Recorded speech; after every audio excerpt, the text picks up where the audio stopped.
Olá!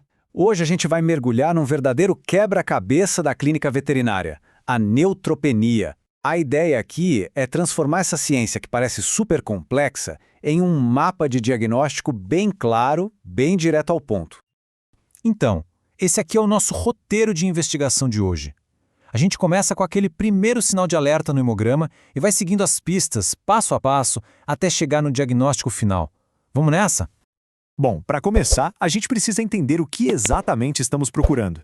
Afinal, o que significa esse alerta que, de repente, acende uma luz vermelha no exame de sangue? Basicamente é isso. A neutropenia é um grande sinal de alerta. É o corpo dizendo: ei, a minha principal linha de defesa, meus soldados de elite contra bactérias, está com efetivo baixo. A imunidade está comprometida. Ok, e por que isso acontece? Uma das principais razões para essa queda é o que a gente chama de consumo. Pensa assim, é como se os neutrófilos estivessem sendo enviados para uma batalha e morrendo mais rápido do que o corpo consegue produzir novos. E que batalha é essa? Geralmente, uma inflamação ou uma infecção muito forte. Os neutrófilos são os primeiros a chegar na cena do crime, sabe? E se a briga é muito grande, a demanda por eles é tão alta que o número no sangue simplesmente despenca. E para saber se é isso mesmo que está rolando, existem pistas. A principal delas é o famoso desvio à esquerda. Isso é basicamente a medula óssea ficando tão desesperada que começa a mandar para a batalha os recrutas, os soldados jovens e ainda em treinamento, porque os veteranos já não dão conta. Mas e se o problema não for o consumo exagerado na batalha?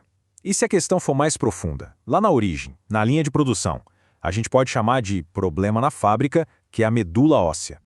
Aqui o buraco é mais embaixo. Uma falha na fábrica afeta a capacidade do corpo de produzir esses soldados. A produção pode ficar lenta ou até parar completamente. E isso, claro, torna o quadro bem mais preocupante. E esses problemas na fábrica podem ser de dois tipos. Alguns danos são reversíveis, como os causados pelo parvovírus. A fábrica para, mas depois volta a funcionar. Já outros, como os que o vírus da leucemia felina causa, podem ser um dano permanente. A fábrica fecha as portas.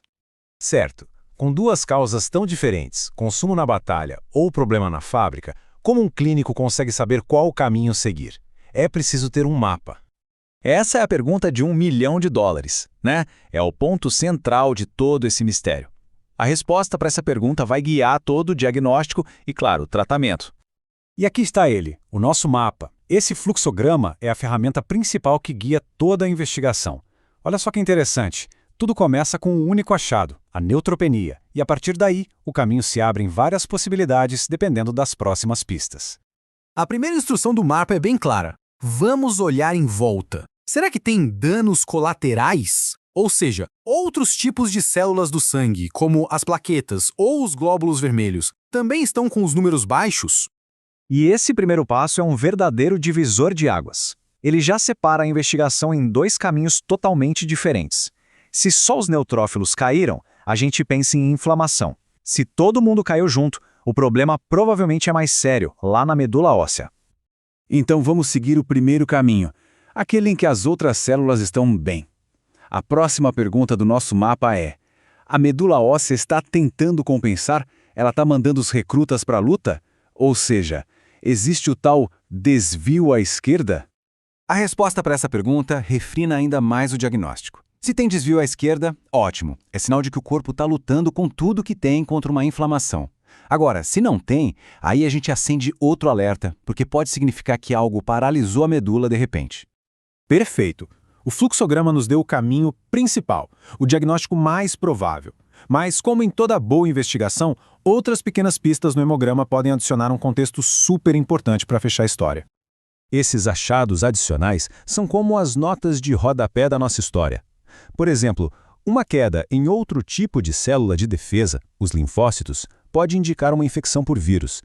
Já o aumento dos monócitos, que são os faxineiros do sistema imune, pode reforçar a ideia de inflamação. São as peças finais do quebra-cabeça. Uau! A gente viu como um único dado no exame de sangue pode levar a gente por um caminho de investigação super complexo e fascinante. Isso faz a gente pensar, né? Com toda a tecnologia que está surgindo, como será que esse trabalho de detetive médico pode se tornar ainda mais rápido e preciso no futuro? Fica aí a reflexão.